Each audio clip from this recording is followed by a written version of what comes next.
नमस्कार मेरे प्यारे साथियों, एक बार फिर से स्वागत है आप सभी लोगों का यूपी जीके की क्लास में। कैसे हैं आप सभी लोग? मुझे उम्मीद है आप लोग बढ़िया होंगे और आपकी तैयारी अच्छी चल रही होगी। तो इसी तैयारी में कुछ और प्रश्नों को आज हम जोड़ते हैं। पहला क्वेश्चन है, निम्नलिखित में से कौन सा संगठन उत्तर प्रदेश के समाज कल्याण विभाग के अंतर्गत कार्य करता है? तो इनमें से कौन सा संगठन है जो समाज कल्याण के अंतर्गत कार्य करता है? तो जो है ये इसमें से बताना है कौन सा कार्य करता है। तो ये निषेध निदेशालय लखनऊ, समाज कल्याण निदेशालय लखनऊ, छत्रपति साहू जी महाराज अनुसंधान एवं प्रशिक्षण संस्थान लखनऊ, यानी कि ये तीनों जो हैं ये समाज कल्याण विभाग की जो है अंतर्गत काम करते हैं। याद रखेंगे ये तीनों विभाग इसी के अंतर्गत कार्य करते हैं। नेक्स्ट क्वेश्चन है, उत्तर प्रदेश के गन्ना विकास विभाग की स्थापना किस वर्ष में की गई थी? तो ये किसकी स्थापना पूछा जा रहा है? गन्ना विकास विभाग की स्थापना। तो गन्ना विकास विभाग की स्थापना साथियों ये 1935 में किया गया था। कब किया गया था? 1935 में। और गन्ना से जुड़ा हुआ कुछ क्वेश्चन पूछा जाता है, जैसे कि एशिया की पहली चीनी मिल के बारे में पूछा जाता है। तो एशिया की पहली चीनी मिल कब स्थापित की गई थी? ये साल 1903 में। और कहां पर? तो एक स्थान है प्रतापपुर। और ये किस जिले में पड़ता है? तो ये देवरिया जिले में पड़ता है। तो देवरिया जिले के प्रतापपुर स्थान पर साल 1903 में एशिया की पहली चीनी मिल लगाई गई थी। और जो है गन्ना को अपने उत्तर प्रदेश में किस रूप में जानते हैं? तो इसे नकदी फसल के रूप में जानते हैं। किसके रूप में? नकदी फसल के रूप में। इससे जो है नकदी फसल के रूप में क्यों जानते हैं? इससे किसान बेचकर तुरंत राशि प्राप्त कर लेते हैं, यानी कि कुछ महीने हफ्ते दिन बाद इसको जो है राशि प्राप्त कर लेते हैं। तो ये नकदी फसल बोली जाती है। और जो है गन्ना से संबंधित एक अनुसंधान संस्थान है, गन्ना अनुसंधान संस्थान। तो ये जो है अपने उत्तर प्रदेश में कहां पर है? तो ये है लखनऊ में। और गन्ना से संबंधित एक इंस्टीट्यूशन है NSI, national sugar cane institution. तो ये जो है कानपुर जिले में है। कहां पर है? तो ये कानपुर जिले में है गन्ना से संबंधित ये संस्थान। और एक है काउंसिल, यानी कि गन्ना अनुसंधान परिषद। गन्ना अनुसंधान परिषद, तो ये कहां पर है? तो ये जो है शाहजहांपुर में है। तो तीनों चारों बातें ये ध्यान में रखेंगे कि गन्ना विकास विभाग की स्थापना 1935 में हुई और पहली चीनी मिल 1903 में देवरिया। और जो है गन्ना अनुसंधान कहां पर है? लखनऊ में। और नेशनल शुगर केन इंस्टीट्यूट कहां पर है? कानपुर में। और गन्ना अनुसंधान परिषद अगर पूछा जाए, एक अनुसंधान संस्थान है लखनऊ में, और काउंसिल अगर पूछा जाए परिषद, तो कहां पर है? शाहजहांपुर में। इतनी बातें ध्यान रखेंगे। नेक्स्ट क्वेश्चन है, प्रदेश सरकार द्वारा छोटे और सीमांत किसानों को वित्तीय सहायता प्राप्त करने के लिए निम्नलिखित में से कौन सा कार्यक्रम शुरू किया गया? तो ये छोटे और सीमांत किसानों के लिए वित्तीय सहायता, वित्त का मतलब रुपया पैसे सी बात कुछ है। तो इससे जो है कौन सा कार्यक्रम शुरू किया गया, कौन सा योजना शुरू किया गया?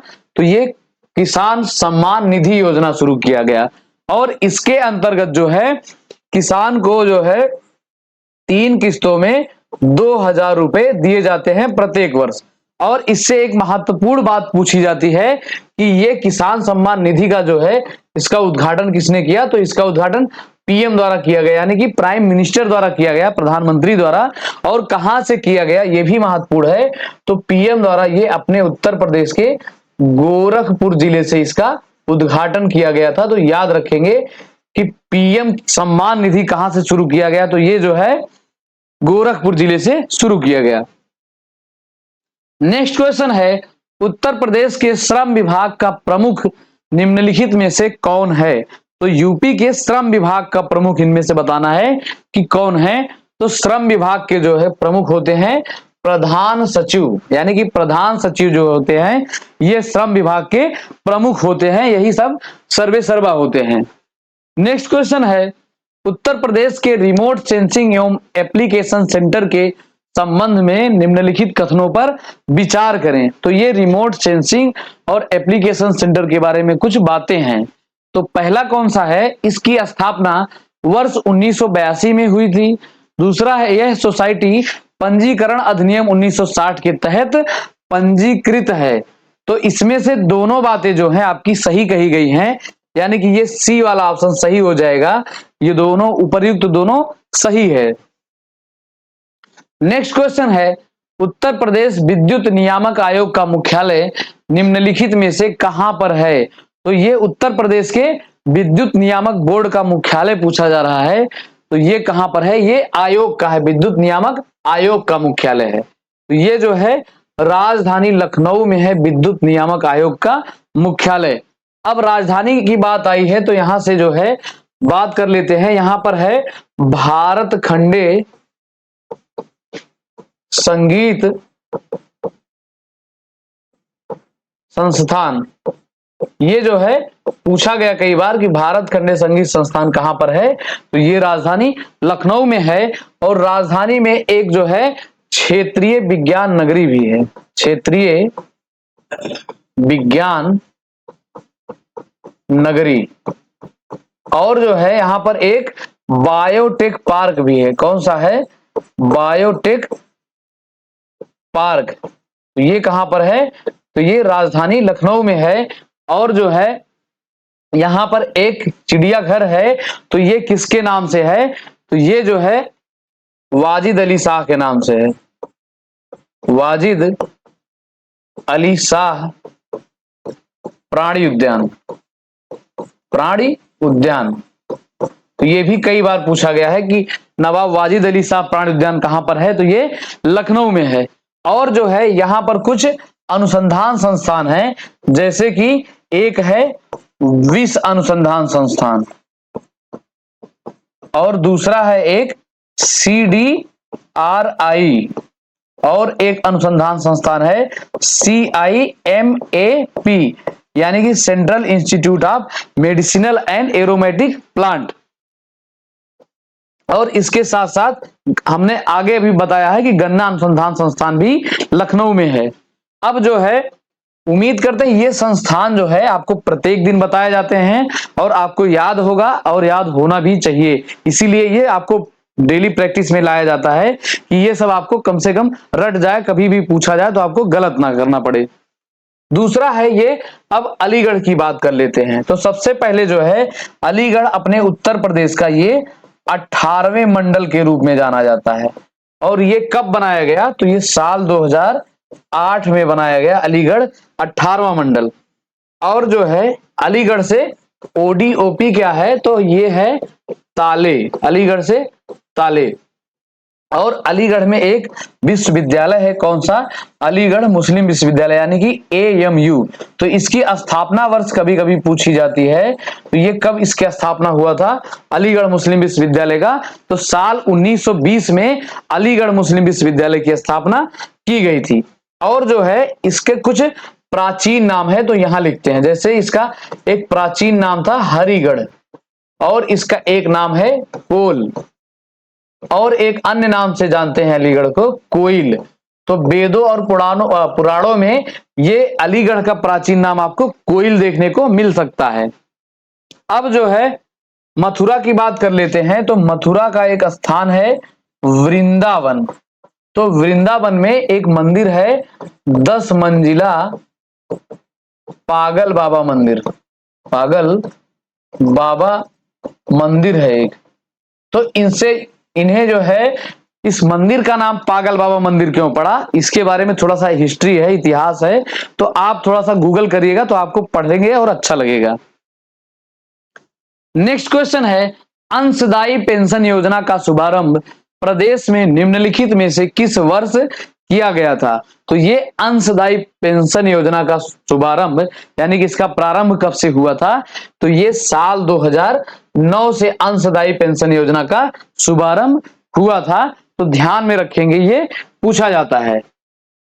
नेक्स्ट क्वेश्चन है, उत्तर प्रदेश के चिकित्सा स्वास्थ्य एवं परिवार कल्याण विभाग के संदर्भ में निम्नलिखित कथनों पर विचार करें। तो ये किसके बारे में है?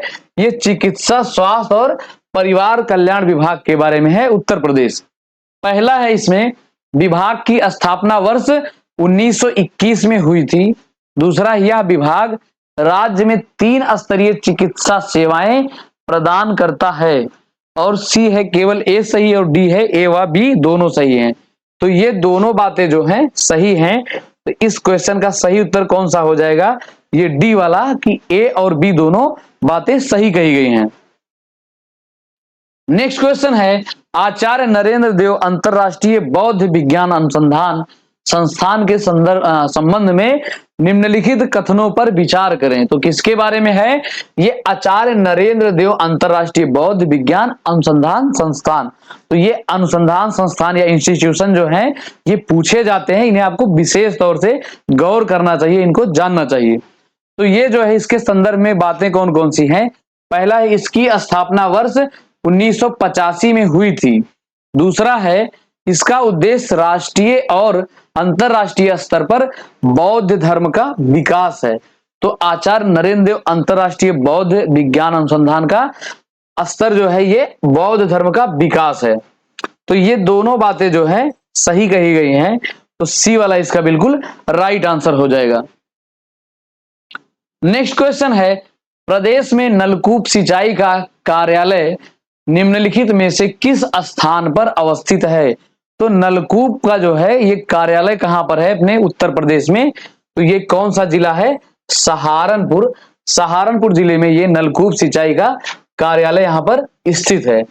अब सिंचाई की बात चल रही है, तो सबसे पहले नलकूपों द्वारा सिंचाई कहां पर पता चला था? तो ये मेरठ में, यानी कि सबसे पहले नलकूप से सिंचाई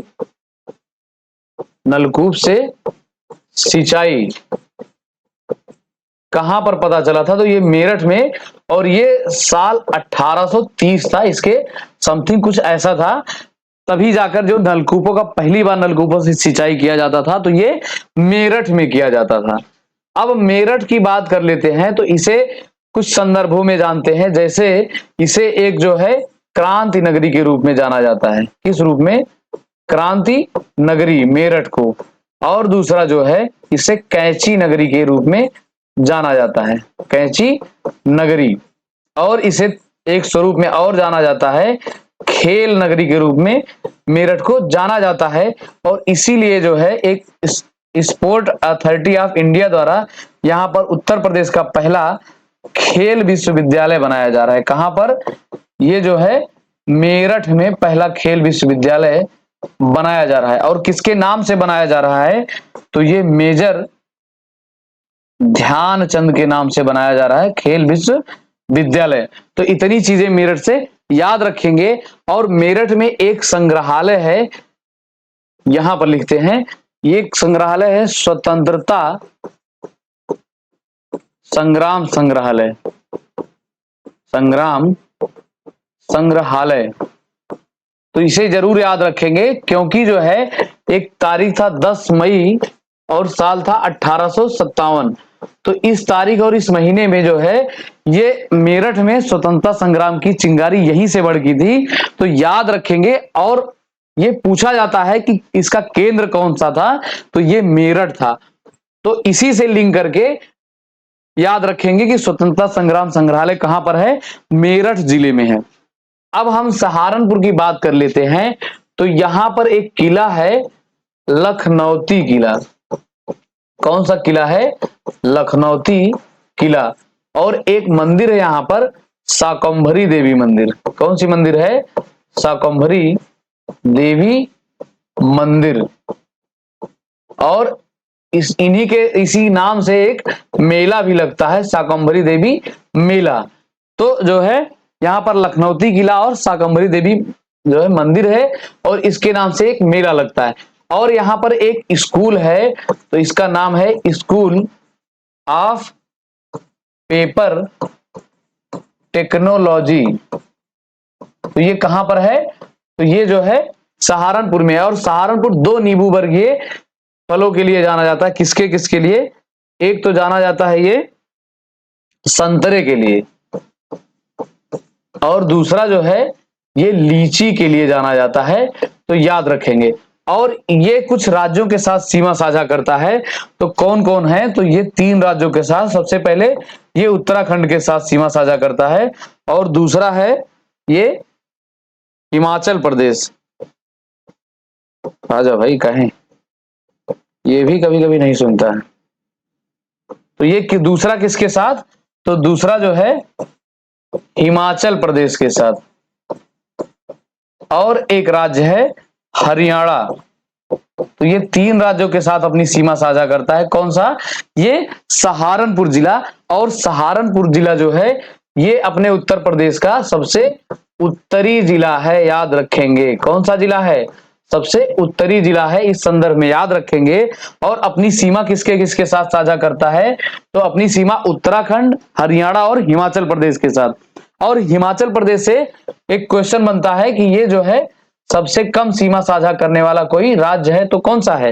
हिमाचल प्रदेश। और सबसे ज्यादा सीमा साझा करने वाला मध्य प्रदेश है। अब जो है महोबा की बात कर लेते हैं। तो महोबा में एक पक्षी विहार है, विजय सागर पक्षी विहार। कौन सा है? विजय सागर पक्षी विहार। ये कहां पर है? तो महोबा में है। और महोबा के किस लिए जाना जाता है? तो पान प्रसंस्करण इकाई के लिए जाना जाता है। और महोबा में अभी इसके एक प्रोडक्ट को जीआई टैग दिया गया, तो कौन सा है? ये है गौरा पत्थर शिल्प। गौरा पत्थर शिल्प। तो गौरा पत्थर शिल्प को यहां से जीआई टैग दिया गया। कहां से? महोबा से। और अब बांदा की बात कर लेते हैं। तो बांदा से एक चीज सबसे ज्यादा प्रसिद्ध है। कौन सा? ये है कालिंजर का दुर्ग। और ये किस लिए महत्वपूर्ण है? कि इसी दुर्ग के पास शेरशाह सूरी को मृत्यु की प्राप्ति हुई थी। तो याद रखेंगे, इसी से लिंक करके याद करेंगे कि शेरशाह सूरी को मृत्यु की प्राप्ति कहां पर हुई थी? तो ये बांदा में कालिंजर दुर्ग के पास। तो इस क्वेश्चन से इतनी बातें ध्यान रखेंगे। नेक्स्ट क्वेश्चन है, उत्तर प्रदेश के गृह विभाग के संदर्भ में निम्नलिखित कथन पर विचार करें। यानी कि उत्तर प्रदेश के गृह विभाग के संबंध में इसमें कौन कौन सी बातें सही हैं या गलत हैं। पहला है, गृह विभाग का नेतृत्व राज्य के राज्यपाल करते हैं। दूसरा है, यह विभाग कानून एवं व्यवस्था और पुलिस प्रशासन से संबंधित सभी नीतिगत मामलों को संभालता है। तो ये बात गलत है। तो गलत, अगर ये बात गलत है तो सही कौन सा है? ये है। तो इसमें सी ऑप्शन सही हो जाएगा, केवल ए सही है। तो इसे ध्यान रखेंगे, सी वाला इसमें सही है। नेक्स्ट क्वेश्चन है, निम्नलिखित में से कौन सा मानव विकास सूचकांक के बुनियादी आयामों का हिस्सा है।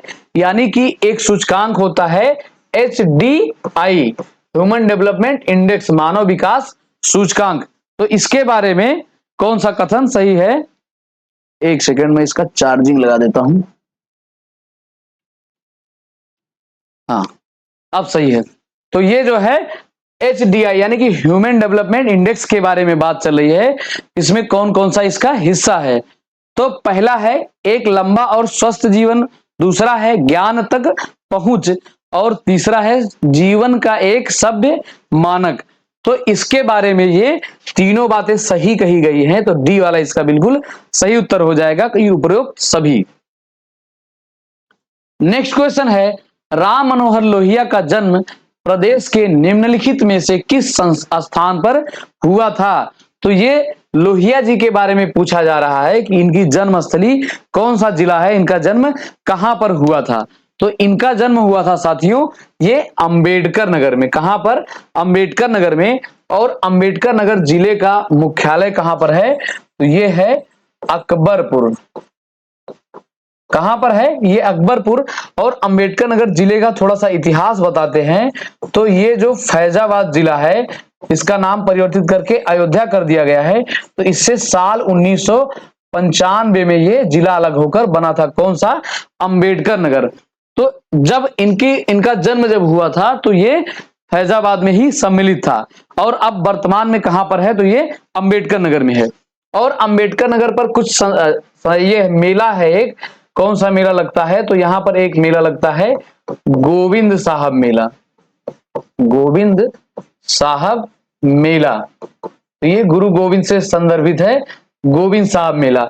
और यहां पर एक शरीफ है, तो ये है दरगाह शरीफ, दरगाह शरीफ। यहां पर एक दरगाह है, तो ये पूछा जाता है दरगाह शरीफ कहां पर है, तो ये अंबेडकर नगर में है, याद रखेंगे। अब जो है अयोध्या की बात कर लेते हैं। तो अयोध्या सबसे पहले ये किस नदी के तट पर है, तो ये सरयू नदी के तट पर है। कौन सा जिला? अयोध्या। और इसीलिए यहां पर एक जो है सरयू रिवर फ्रंट बनाने की बात चल रही है, सरयू रिवर फ्रंट बनाने की बात चल रही है। कहां पर? अयोध्या पर। और यही अयोध्या जो है ये मर्यादा पुरुषोत्तम प्रभु श्री रामचंद्र जी की जन्म स्थली भी है। और इसीलिए इन्हीं के नाम को लिंक करके यहां पर एक अंतरराष्ट्रीय हवाई अड्डा बनाया जा रहा है। तो इसका नाम होगा मर्यादा पुरुषोत्तम श्री रामचंद्र जी के नाम से, मर्यादा पुरुषोत्तम श्री रामचंद्र इंटरनेशनल एयरपोर्ट। तो यह अंतरराष्ट्रीय हवाई अड्डा बनेगा, याद रखेंगे। और यहां पर जो है एक स्मारक है, तो कौन सा स्मारक है इसके नाम से? तो यहां पर एक स्मारक है रानी हो स्मारक, रानी हो स्मारक। कहां पर? ये अयोध्या में। और जो है ये किसी के बहू और किसी के बेगम का एक मकबरा भी है, मकबरा। तो बहू बेगम का मकबरा कहां पर है? तो ये अयोध्या में है, याद रखेंगे। ये कई बार पूछा गया है, क्योंकि एक है बीबी का मकबरा, तो उससे और इससे थोड़ा सा भटकते रहते हैं लोग। लेकिन ये बहू बेगम का मकबरा कहां पर है? तो ये अयोध्या में है। और वो कहां पर है बीबी का मकबरा? वो औरंगाबाद में है। अब जो है यहां पर एक पर्वत चर्चा में था, उसको भी डिस्कस कर लेते हैं। कौन सा पर्वत था? ये मणि पर्वत, ये थोड़ा सा चर्चा में था, तो इसे भी याद रखेंगे, ये अयोध्या में। और यहीं से एक बात और ध्यान में रखेंगे कि इसे जो है रामायण सर्किट के रूप में डेवलप किया जा रहा है अयोध्या को। किसके रूप में? रामायण सर्किट के रूप में। क्योंकि यहां प्रभु श्री रामचंद्र जी का जन्म हुआ था, तो उनसे जुड़े जितने पर्यटन स्थल हैं उससे भी इसका कनेक्शन यानी कि लिंक किया जा रहा है। और यहां पर अयोध्या में जितनी बातें इनसे जुड़ी हैं सारे को एक बार रिजोविनेट किया जा रहा है, यानी कि नवीनीकरण किया जा रहा है। अब जो है हम प्रयागराज की बात कर लेते हैं थोड़ी सी। तो यहां से क्या बात करेंगे? यहां पर एक पार्क था, अल्फ्रेड पार्क। कौन सा? Alfred park. तो इसका नाम बदलकर किसके नाम पर कर दिया गया है? तो इसके नाम पर आजाद पार्क कर दिया गया, यानी कि चंद्रशेखर आजाद के नाम पर इसका नाम बदलकर आजाद पार्क कर दिया गया है। तो ये पूछा जाता है कि अल्फ्रेड पार्क का नाम बदलकर किस स्वतंत्रता संग्राम सेनानी के नाम पर किया गया है? तो ये चंद्रशेखर आजाद के नाम पर किया गया है। और जो है यहां पर एक मंदिर है, कौन सी मंदिर है? नागवासुकी मंदिर, नागवासुकी मंदिर। ये कहां पर है? तो ये प्रयागराज में है। और बलिया जिले की बात कर लेते हैं, तो ये अपने उत्तर प्रदेश का सबसे पूर्वी जनपद है। कौन सा? बलिया जिला। और जो है ये अपनी सीमा किसके साथ साझा करता है? तो ये अपनी सीमा बिहार के साथ साझा करता है। और एक खास बात है बलिया जिले से, कौन सी? यहाँ का ओडीओपी। तो यहाँ का ओडीओपी है बिंदी। क्या है? ये बिंदिया, बलिया जिले से। तो इतनी बातें इस प्रश्न से ध्यान रखेंगे। नेक्स्ट क्वेश्चन है, वर्ष 2021-22 में निम्नलिखित में से किस क्षेत्र ने उत्तर प्रदेश के विकास में सर्वाधिक योगदान दिया? तो 21-22 के संदर्भ में पूछा जा रहा है कि ये किस क्षेत्र का सबसे ज्यादा योगदान था उत्तर प्रदेश के डेवलपमेंट में, विकास में? तो ये जो है सेवा क्षेत्र का सबसे ज्यादा योगदान था। और कब पूछा जा रहा है? तो ये 21-22 के मध्य में सेवा क्षेत्र का सबसे ज्यादा योगदान था।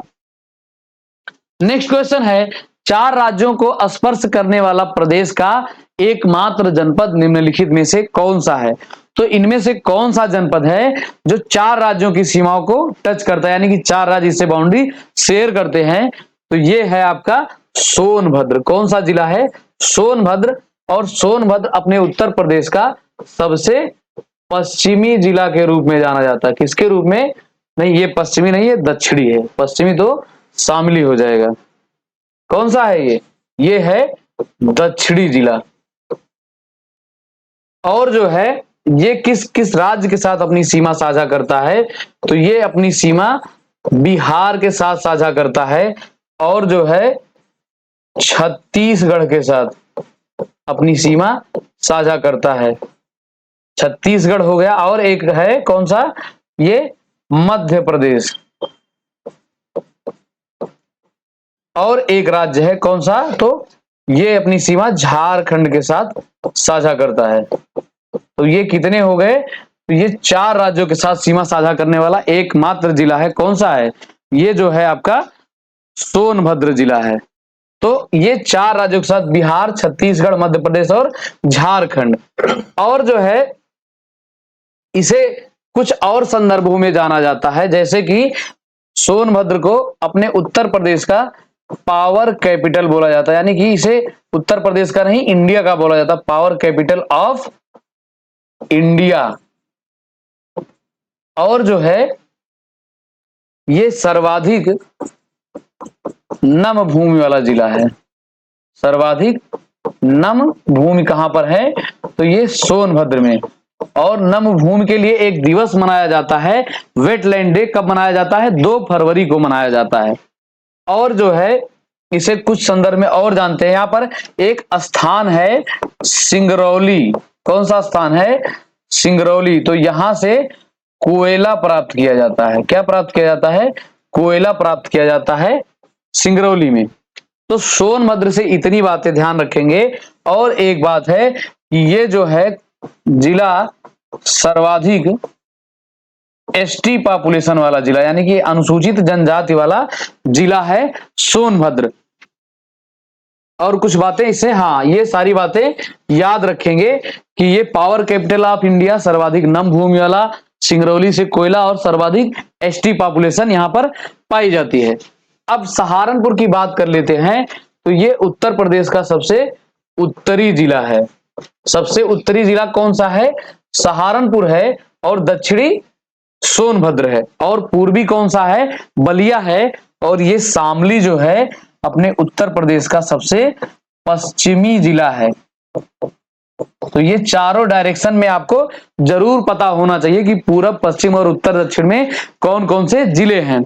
अब शामली की बात कर रहे हैं, तो इसे जो है एनसीआर में शामिल किया गया, और एनसीआर के 8वें जिले के रूप में शामिल किया गया। इसे एनसीआर के 8वें जिले के रूप में शामिल किया गया, किसे, शामली को। तो याद रखेंगे कि अगर पूछा जाए एनसीआर में शामिल होने वाला लास्ट या आखिरी जिला कौन सा है, तो ये है शामली।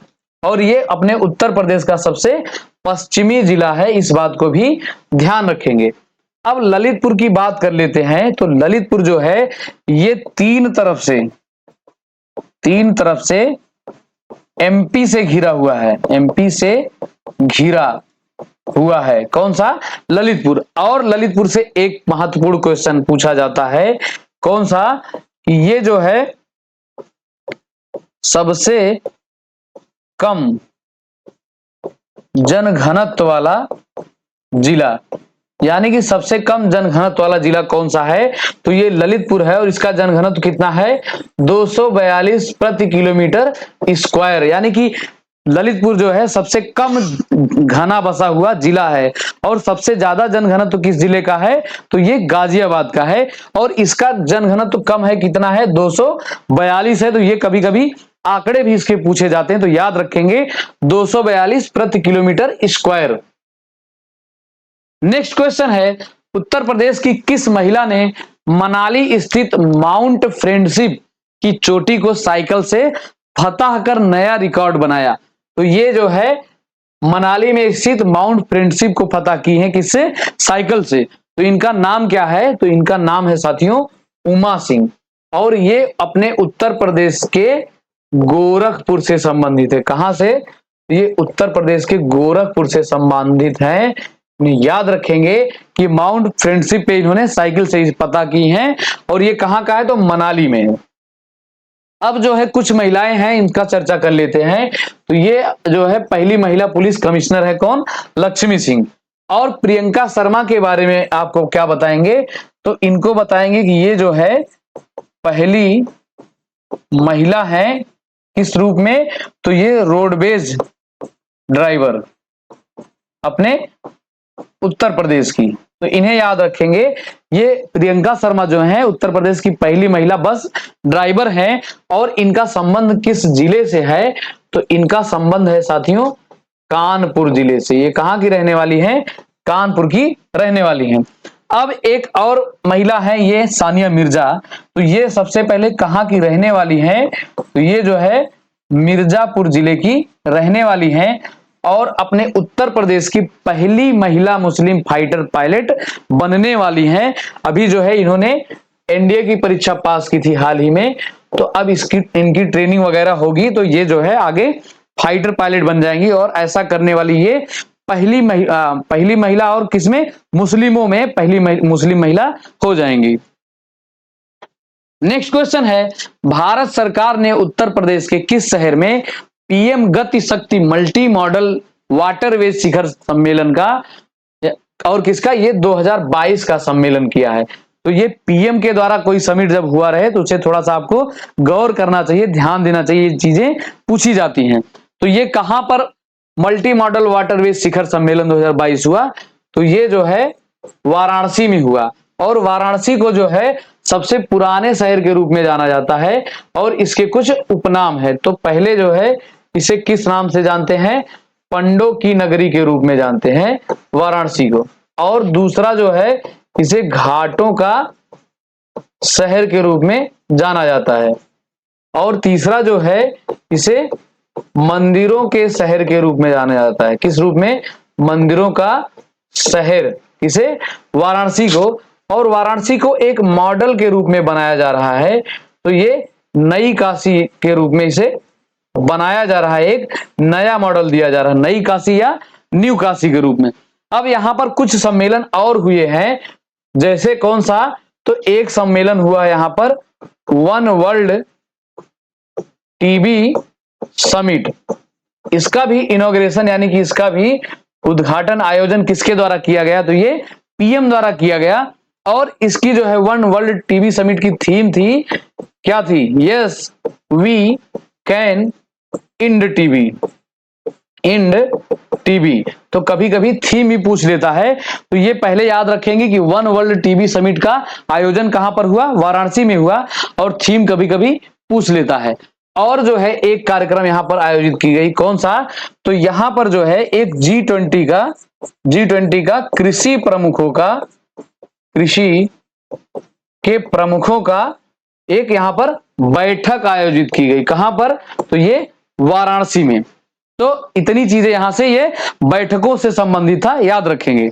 अब जौनपुर की बात कर लेते हैं। तो सबसे पहला क्वेश्चन जौनपुर से कौन सा है कि यहां का लिंगानुपात सर्वाधिक है और कितना है, तो ये 1024 है अपने उत्तर प्रदेश में। कहां का, जौनपुर का।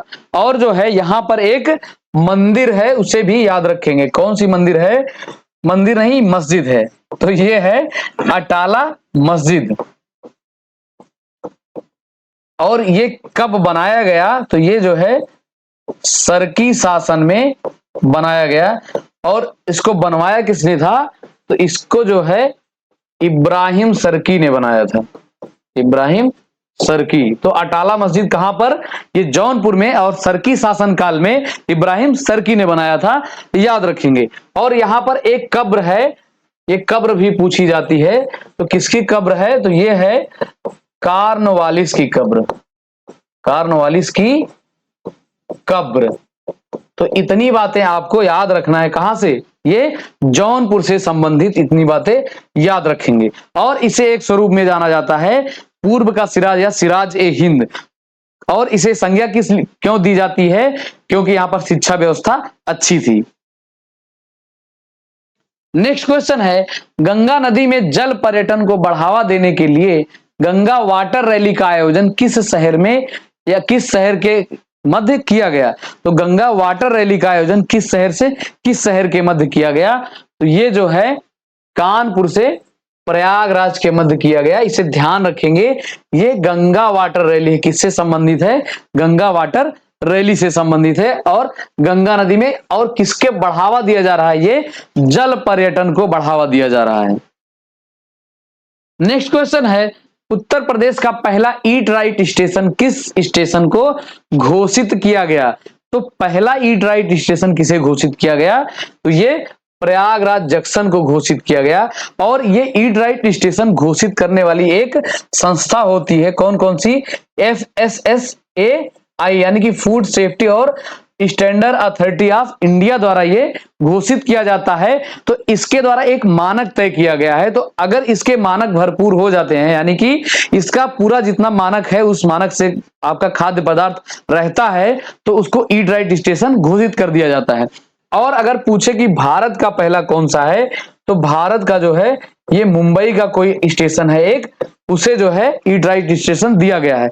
लेकिन यूपी का पूछेगा तो ये प्रयागराज जंक्शन। नेक्स्ट क्वेश्चन है, उत्तर प्रदेश सरकार ने महिलाओं को आर्थिक रूप से सक्षम बनाने के लिए किस कार्यक्रम की शुरुआत की? तो ये इकोनॉमिकली जो है थोड़ा सा ये स्ट्रांग बनाने के लिए पीएम मोदी द्वारा ये कुछ किया गया है। तो महिलाओं को कौन सा कार्यक्रम चलाया गया है?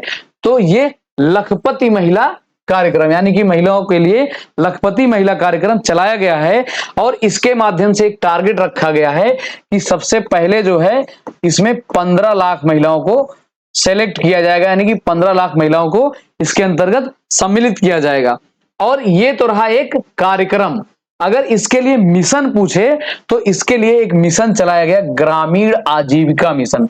तो इस प्रश्न में दो बातें हैं, एक तो कार्यक्रम से संबंधित है और दूसरा अगर इसके लिए मिशन पूछे कि जो है ये लखपति महिला कार्यक्रम किस मिशन के अंतर्गत चलाया गया, तो याद रखेंगे ये ग्रामीण आजीविका मिशन। तो दोनों बातें आपको याद रहनी चाहिए।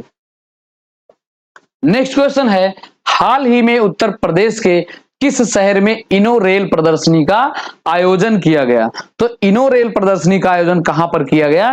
तो ये जो है साथियों राजधानी लखनऊ में किया गया। अब इसको समझेंगे थोड़ा सा इस टर्म को कि ये इनो रेल प्रदर्शनी है। तो इनो रेल प्रदर्शनी, तो प्रदर्शनी का मतलब क्या होता है? कुछ नई चीजों को जब स्टॉल लगाकर दिखाया जाता है, यानी कुछ इनोवेटिव चीजों को, प्रदर्शनी का मतलब ढेर सारी चीजें लगाई जाती हैं, कुछ नए नए तौर तरीके के बारे में दिखाया जाता है, सुझाया जाता है, तो वही है ये इनो रेल प्रदर्शनी। तो कहां पर आयोजित की गई?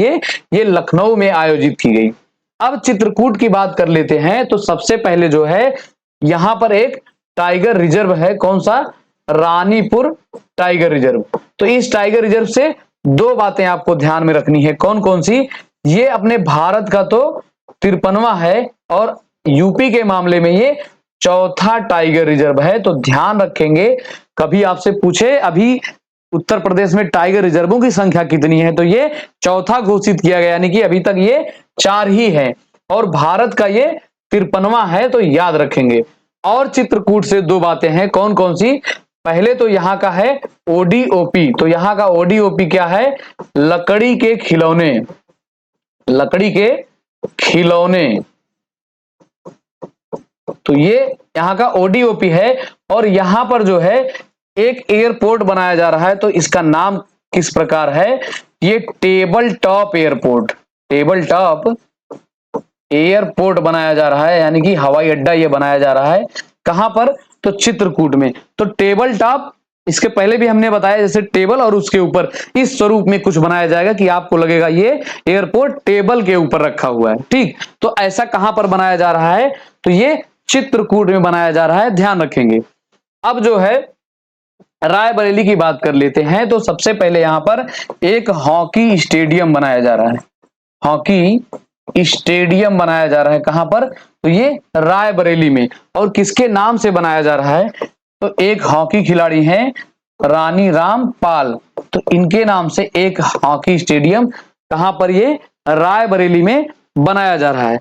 और रायबरेली में जो है यहां पर कोच फैक्ट्री भी स्थापित है, कोच फैक्ट्री यानी कि रेल कोच फैक्ट्री स्थापित है। कहां पर? ये रायबरेली में। और जो है रायबरेली से एक और बात है कि यहां पर नहरों का सर्वाधिक विस्तार है, नहरों का सर्वाधिक विस्तार है। कहां पर? तो ये रायबरेली जिले में। तो ये कई बार पूछा गया है कि यूपी में नहरों का सर्वाधिक विस्तार किस जिले में है, तो याद रखेंगे रायबरेली जिले में। नेक्स्ट क्वेश्चन है, प्लास्टिक अल्टरनेटिव रिपोर्ट 2022 के अनुसार देश भर में प्लास्टिक कचरा उत्पादन में उत्तर प्रदेश का स्थान। तो ये प्लास्टिक अल्टरनेटिव रिपोर्ट है, यानी कि प्लास्टिक अल्टरनेटिव क्या होता है, इसको हटाने के बारे में। तो ये 2022 रिपोर्ट में किस स्थान पर था अपना, उत्तर प्रदेश। तो इसमें जो है यूपी 8वें पोजीशन पे था, ध्यान रखेंगे। और अब जो है प्लास्टिक यहां बात आई है तो कुछ कचरे से संबंधित बातें इस समय चर्चा में थी। तो कचरे से कोयला, तो कचरे से कोयला कहां पर बनाया जा रहा है, तो ये अपने उत्तर प्रदेश के वाराणसी में बनाया जा रहा है। और कचरे से सीएनजी, तो कचरे से सीएनजी कहां पर बनाया जा रहा है, तो ये गोरखपुर जिले में बनाया जा रहा है। और इस सीएनजी कौन से, तो ये थोड़ा सा क्लियर करके याद करेंगे, गीले कचरे से। सूखे कचरे से सीएनजी कैसे ही बनाएंगे, तो गीले कचरे से सीएनजी बनाया जा रहा है कहां पर, गोरखपुर में। तो ये बातें थोड़ा सा ध्यान में रखेंगे, ये थोड़ा नया है, पूछा जा सकता है। नेक्स्ट क्वेश्चन है, नमो वन का लोकार्पण हाल ही में प्रदेश के किस शहर में किया गया। तो ये नमो वन का लोकार्पण कहां पर किया गया, तो ये कानपुर में किया गया, याद रखेंगे कहां पर, कानपुर में। और ये कौन सा वन है, नमो वन। अब जो है कानपुर की बात कर लेते हैं, तो यहां पर दो संस्थान है, कौन कौन से, एक है IIPR यानी कि दलहन शोध संस्थान, और दूसरा है गन्ना संस्थान, नेशनल शुगरकेन इंस्टीट्यूट। और इसे एक स्वरूप में जाना जाता है, किस स्वरूप में, इसे उत्तर भारत का मानचेस्टर कहा जाता है, इसे, तो कानपुर को। और एक रूप में जानते हैं, किस रूप में, तो इसे जो है राजमार्गों का चौराहा कहा जाता है। चौराहा किसे कहा जाता है, कानपुर को। अब पीलीभीत की बात कर लेते हैं, तो पीलीभीत जो है यहां का ODOP है बांसुरी, और जो है सबसे बड़ी बांसुरी यहीं पर बनाई गई थी। और पीलीभीत अपनी सीमा किसके साथ साझा करता है, तो ये नेपाल राष्ट्र के साथ अपनी सीमा साझा करता है। और लखीमपुर की बात कर लेते हैं, तो ये जो है सर्वाधिक क्षेत्रफल वाला जिला है, अपने उत्तर प्रदेश का सर्वाधिक क्षेत्रफल वाला जिला है, कौन सा, लखीमपुर खीरी। और जो है यहाँ पर एक टाइगर रिजर्व है, कौन सा है, तो ये दुधवा टाइगर रिजर्व है। दुधवा टाइगर रिजर्व कहां पर है, लखीमपुर खीरी जिले में है। और लखीमपुर खीरी जिला अपना सीमा किसके साथ साझा करता है, तो ये भी अपनी सीमा नेपाल के साथ साझा करता है। और यहाँ पर एक जो है विद्यालय खोला गया, थारू जनजाति से संबंधित, थारू जनजाति से संबंधित एक विश्वविद्यालय खोला गया। तो इसे भी याद रखेंगे कि थारू जनजाति से संबंधित विश्वविद्यालय कहां पर है, तो ये लखीमपुर खीरी जिले में है। नेक्स्ट क्वेश्चन है, हाल ही में प्रदेश के किस संस्थान द्वारा वैज्ञानिक चाइल्ड रोबोट तैयार किया गया है। तो ये कैसा कैसा रोबोट है, वैज्ञानिक चाइल्ड रोबोट है। तो ये जो है IIT कानपुर द्वारा ये शुरू किया गया, बनाया गया। तो याद रखेंगे IIT कानपुर द्वारा ये वैज्ञानिक चाइल्ड रोबोट तैयार किया गया। नेक्स्ट क्वेश्चन है, centre for monitoring Indian economy report के अनुसार उत्तर प्रदेश में कुल बेरोजगारी दर है। तो बेरोजगारी तो एक्सट्रीम लेवल पर है, लेकिन अब ये कुछ संस्थाएं अपना देती रहती हैं किस हिसाब से है, तो इसमें जो है ये 4.2 इन प्रतिशत में दिया है।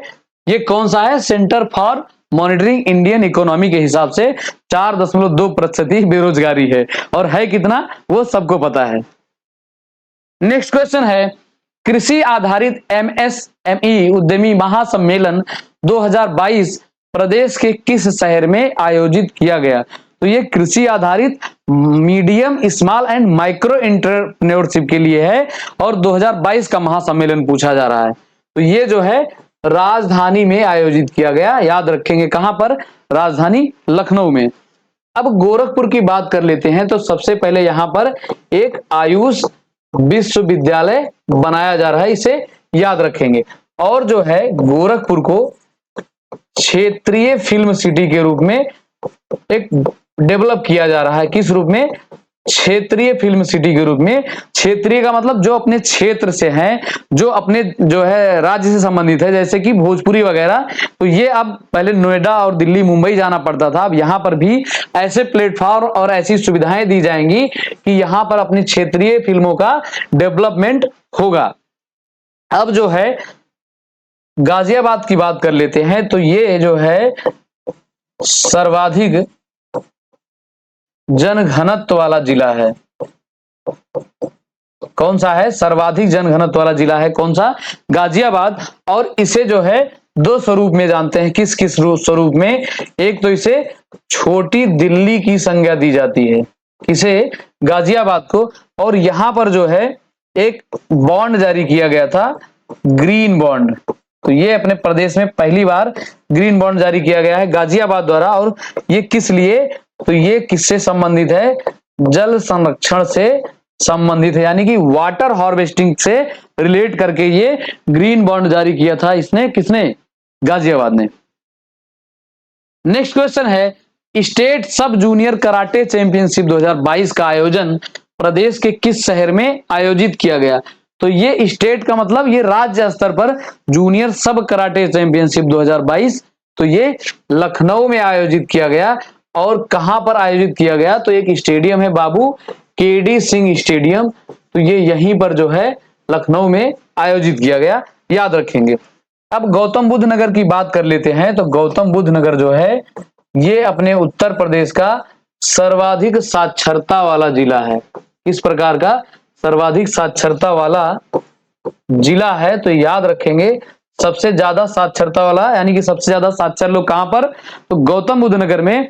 और सबसे कम साक्षरता श्रावस्ती जिले की। और यहां से एक क्वेश्चन बनता है कि सर्वाधिक पुरुष साक्षरता, सर्वाधिक पुरुष साक्षरता कहां की है? तो ये ओवरऑल भी सबसे ज्यादा है और पुरुषों की साक्षरता भी सबसे ज्यादा गौतम बुद्ध नगर की है। लेकिन अगर आपसे महिला का पूछ ले, यानी कि सर्वाधिक महिला साक्षरता पूछ ले, तो ये कहां की है सर्वाधिक महिला साक्षरता? तो ये है आपके कानपुर नगर की। कहां की है? कानपुर नगर की जो है सर्वाधिक महिला साक्षरता, तो याद रखेंगे। और गौतम बुद्ध नगर जिले का मुख्यालय कहां पर है साथियों? तो ये है ग्रेटर नोएडा। कहां पर? ग्रेटर नोएडा में है गौतम बुद्ध नगर जिले का मुख्यालय। अब नोएडा की बात कर लेते हैं, तो इसे किस रूप में जानते हैं? इसे फिल्म सिटी के रूप में जानते हैं। और यहीं पर जो है एक टैक्सी चलाई गई, किस रूप में? Pod taxi. पॉड टैक्सी चलाई गई। और ये कहां से कहां तक चलाई गई? तो ये नोएडा से फिल्म सिटी तक चलाई गई। तो दो बातें याद रखेंगे नोएडा से, इसे जो है फिल्म सिटी के रूप में जानते हैं और एक पॉड टैक्सी के रूप में जानते हैं। और एक स्वच्छता की रैंकिंग जारी की गई थी, तो इसमें भी नोएडा जो है पहले स्थान पे है, याद रखेंगे। नेक्स्ट क्वेश्चन है, लोक कल्याणकारी योजनाओं को लागू करने के मामले में उत्तर प्रदेश का कौन सा मंडल प्रथम स्थान पर है? तो जो लोक कल्याणकारी योजनाओं का मतलब जो योजनाएं अपने सेंटर द्वारा या स्टेट द्वारा जो दी जाती हैं उसको लागू, जैसे योजनाएं सुविधाएं बहुत कुछ दी जाती हैं, लेकिन जनता तक कब पहुंचता है? द एंड पॉइंट पे, जब खत्म हो जाती हैं। तो उसी प्रकार से इसमें पूछा है कि योजनाओं को लागू करने में, यानी सबसे पहले इंप्लीमेंटेशन कहां पर हो जाता है? तो ये मंडल है बरेली मंडल है। यहां पर जो है अपने उत्तर प्रदेश में सबसे पहले योजनाएं लागू हो जाती हैं सुचारू रूप से। नेक्स्ट क्वेश्चन है, 37वीं इंदिरा मैराथन का आयोजन प्रदेश के किस शहर में किया गया? तो ये 37वीं इंदिरा मैराथन कहां पर? तो ये प्रयागराज में किया गया, याद रखेंगे। ये मैराथन का मतलब क्या है? मैराथन में दौड़ा ही जाता है। और ये 37वीं इंदिरा मैराथन है, तो ध्यान रखेंगे ये प्रयागराज में किया गया। आज का लास्ट क्वेश्चन है, भारतीय खेल प्राधिकरण की तरह राज्य खेल प्राधिकरण के जो है कि किस राज्य सरकार द्वारा एक मसौदा तैयार किया गया? तो जैसे भारतीय खेल प्राधिकरण होता है उसी प्रकार राज्य स्तर पर खेल प्राधिकरण को किस जो है राज्य द्वारा ये मसौदा तैयार किया गया है? तो ये उत्तर प्रदेश सरकार द्वारा तैयार किया गया है, याद रखेंगे। अपने उत्तर प्रदेश सरकार द्वारा राज्य स्तरीय खेल जो है नीति मसौदा तैयार किया गया है। ये रहा आपका 30 क्वेश्चन और अब समाप्त होता है। तो उम्मीद करते हैं आप सेशन अच्छे से पढ़े होंगे और जो है आपको क्वेश्चन अच्छे लगे होंगे। तो अगर आप हमें पहली बार देख रहे हैं तो चैनल जरूर सब्सक्राइब करें और प्रत्येक दिन देख रहे हैं तो ढेर सारा इतना सारा शेयर करेंगे। ठीक, तो अब हमारी मुलाकात आपसे कल के सेशन में होगी। तब तक के लिए पढ़ते रहिएगा, मुस्कुराते रहिएगा, हंसते रहिएगा, खुश रहिएगा। ठीक, तो आज के लिए इतना ही। जय हिंद, जय भारत, वंदे मातरम।